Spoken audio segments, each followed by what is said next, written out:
Versatility, not virtuosity. Now, look, if you want to have a long career playing music, the most importantly thing that you could do is just be able to play a lot of different styles.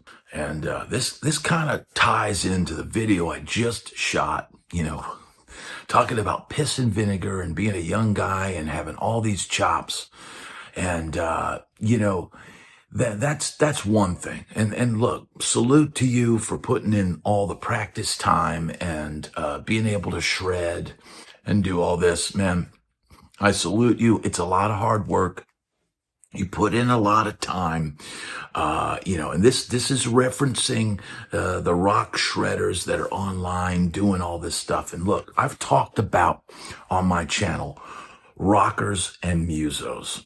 And I was always essentially a muso because I could play a lot of different styles, and I didn't mind playing other styles. As long as I was playing guitar, I really didn't care what it was. It really didn't matter. I could play the dumbest song in the world and I would have fun because I'm playing my guitar, right?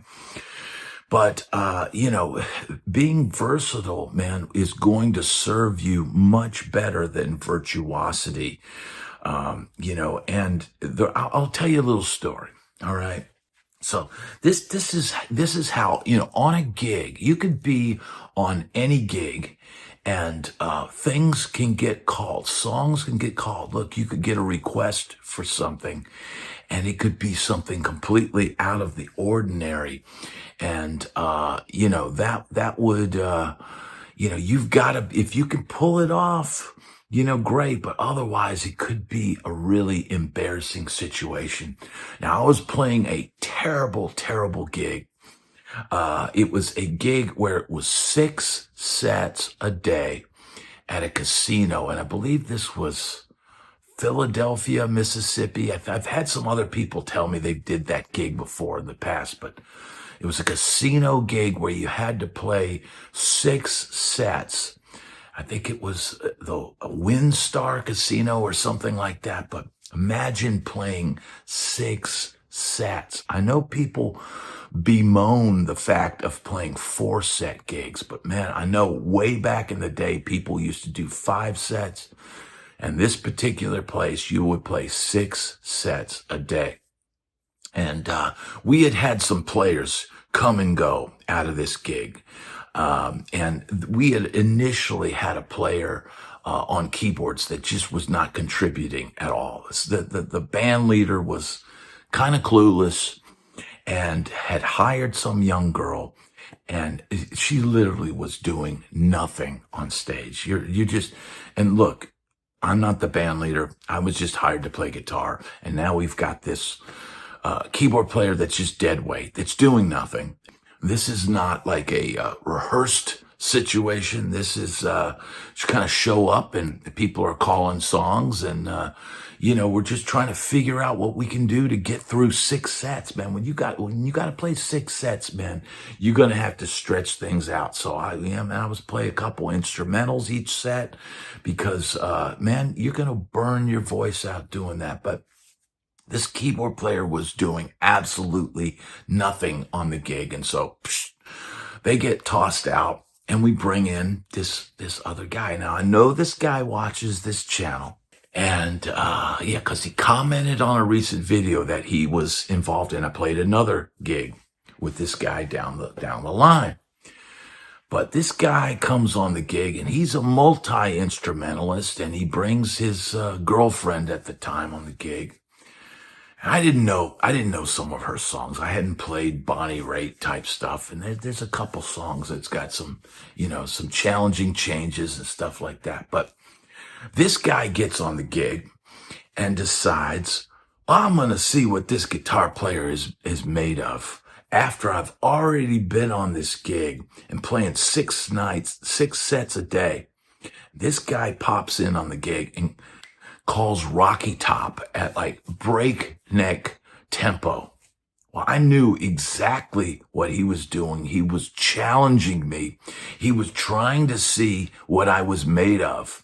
And that angered me. After 6 sets a day, and him being the new guy comes on the gig and calls a super fast country chicken picking, type thing. And that is not my forte. On a good day, I can pull it off. And he called it, and I got mad because I knew that, well, he's challenging me, coming on the gig and challenging me. And if I had not been able to adjust and use my anger, use my adrenaline, shall we say, to carry me through that, but I got so angry that I just let the fingers fly, and I chicken picked and plucked and did all that nonsense to the best of my ability. And he didn't try to challenge me again after that. But he later told me, I was trying to challenge you, see what you could do. So let this be a lesson. Let this be a lesson. I will say this: if you're a young shredder right now, you're online, and I'm talking to you. Yes, you. I'm talking about you. If you're a young shredder and you play with tons of gain, and you're filling every space with notes, turn that metal backing track off and go and find an up-tempo country, train beat, tap, tap, tap, tap, tap, with a good handful or more of chord changes. Say Rocky Top. Play a solo over Rocky Top with a clean tone. Now, don't cheat and play the wrong style of guitar over that style of tune. You could do that for fun on your own time, but dial up a clean Strat or Tele type tone and play over that type of groove, and see if you don't fall flat on your face. I would say probably 80 to 90% of them would. And I would probably say I would probably right now, because I haven't played that stuff in a long time. It's not my forte. I need to brush up on it. But I understand it. And I understand playing over the changes, even though they're simple changes. You've got to outline those changes in what you're doing, and the plucking and all that stuff, and having open string runs. That's not my forte either, but I can do it a little bit. And having some stock country licks in your portfolio, that's an important thing to have, because, man, if you're gonna make a living playing guitar, you're gonna go somewhere and you might be playing, a classic rock gig. At some point, somebody's gonna come up with that $20 bill or that $100 bill and say, I want to hear Rocky Top, or I want to hear Country Boy by, who is that? Who is that sang that song? Let me know in the comments. But one of those up-tempo country songs, or somebody might want to hear Orange Blossom Special or something like that. And you're going to have to pull it off. And even this, I'll challenge you this. Play a country ballad with a clean tone, outline the chord changes, and play perfectly in the pocket when it comes time for your solo. You're going to find that you're going to suck. But you know what? Sucking is part of maturing and realizing, hey, wait a minute. Yeah, it's real easy for me to put these rock riffs on and play all my E minor ideas play all up and down the neck and play the exotic melodic ideas that I've, cooked up in all my wide stretches and all that. But man, when I put on this country thing, I kind of sound like shit. Excuse my French. And you're going to have to come to the realization that maybe you're not as good as you think you are. Maybe you're a specialist, but overall, as a guitar player, maybe you're not that good. Maybe you're not that versatile. And I will say the same thing for put on a jazz groove, put on a simple jazz song like, I don't know, Autumn Leaves or something like that, and play over that in the right stylistic tone and make it swing, make it feel good. Dude, you're gonna suck, bro. You're gonna suck.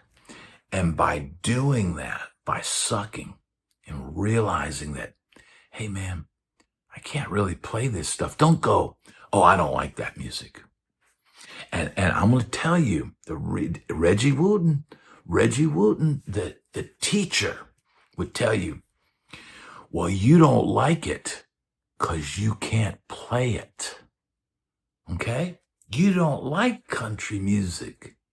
You don't like it because you can't play it. So I'm going to challenge you. I'm going to challenge all the shredders, all the rock shredders out there to put away your Floyd Rose, put away your high gain, turn the distortion off, learn how to get a jazz tone, learn how to play over a swing with some 2-5-1s.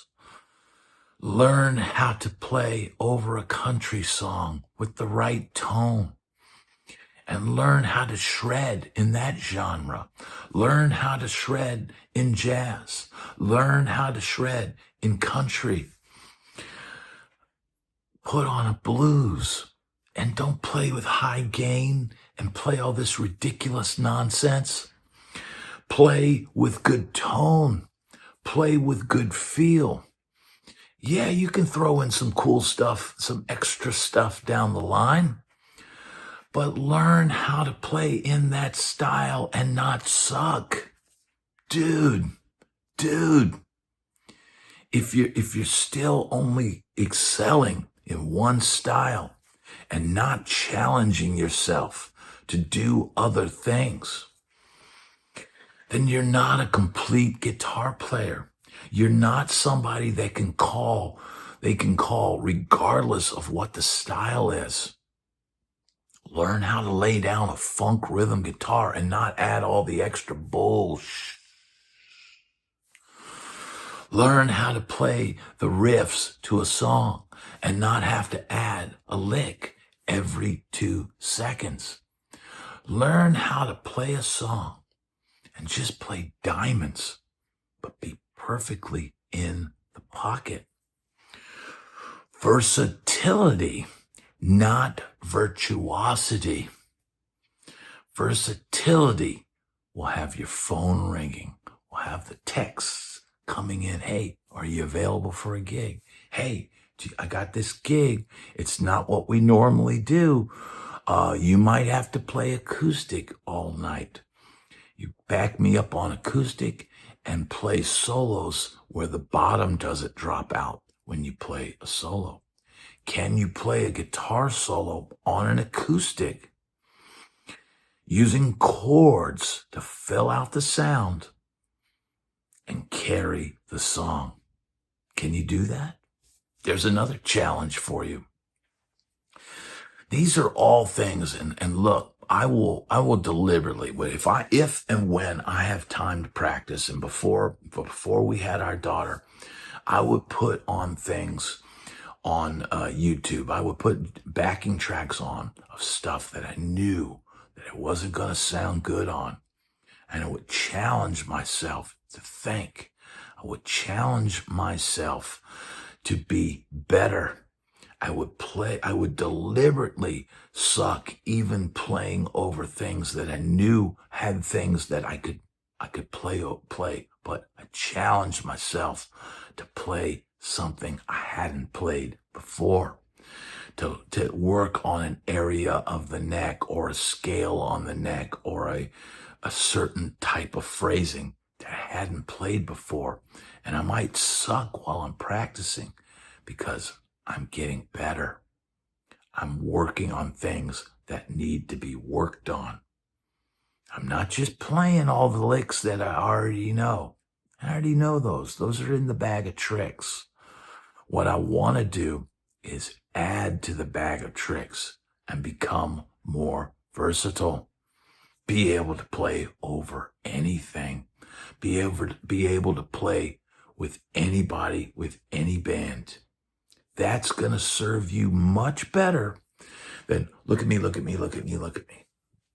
This is the second video I've done today on this topic, but this is a different avenue of this. This is a challenge to all the shredders out there, all the rock shredders. Now, I know there's fusion guys that could probably pull this off. I'm talking about the guys jamming over Rat songs and playing all the holes and doing all this stuff, man. Try playing over a rockabilly groove and making it sound authentic. Try playing over a country groove and making it sound authentic. Try playing jazz and making it sound authentic. That would be a lot more impressive to me than just hearing you shred with tons of gain, bro. Dude, turn off the gain, bro, and let's see what you got.